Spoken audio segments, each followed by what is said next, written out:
Androany Jesosy no ilazako fa tena tiako ianao. Anio tompo no anambarako fa za te ahitanao. Na maro azany zavatra nilaiko nomeny tananao avoko. Fa kosa tompo nitavanao no tiako hita daholo.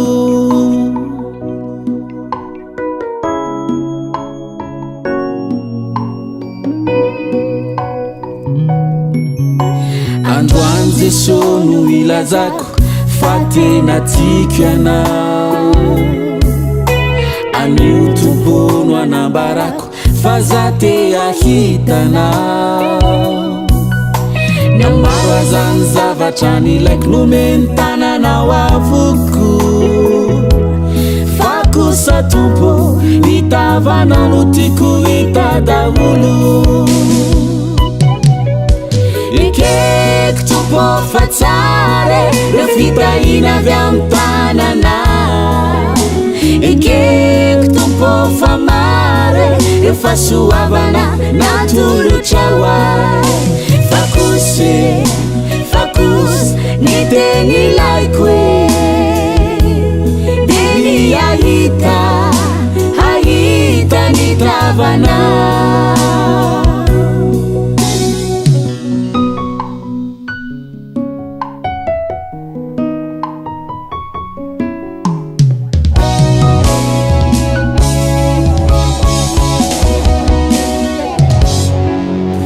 Na maro azany mitory teny manambara fitahina.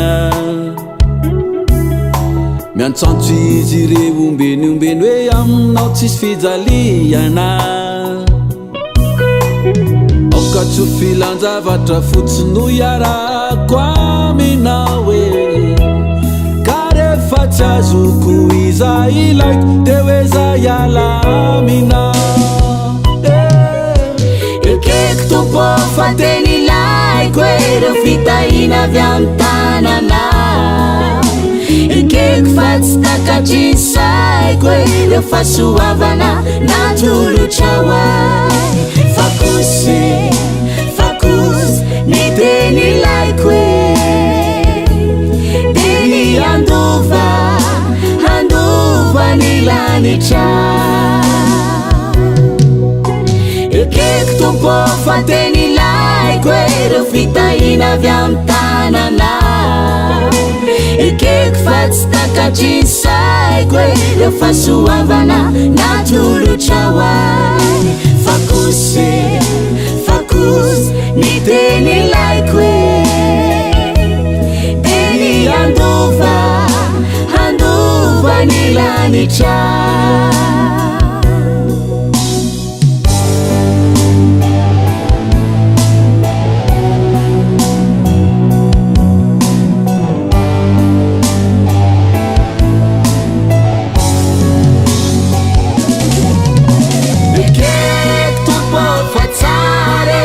Fitahina avy amin'ny tanana.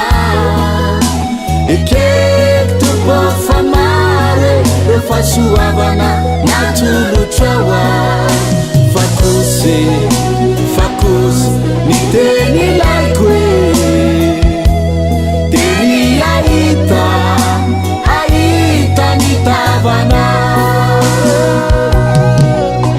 Ekeko tompo fa teny ilaiko hoe reo fitahina avy amin'ny tanana. Ekeko fa tsy takatry ny saiko hoe reo fahasoavana natolotra hoahy.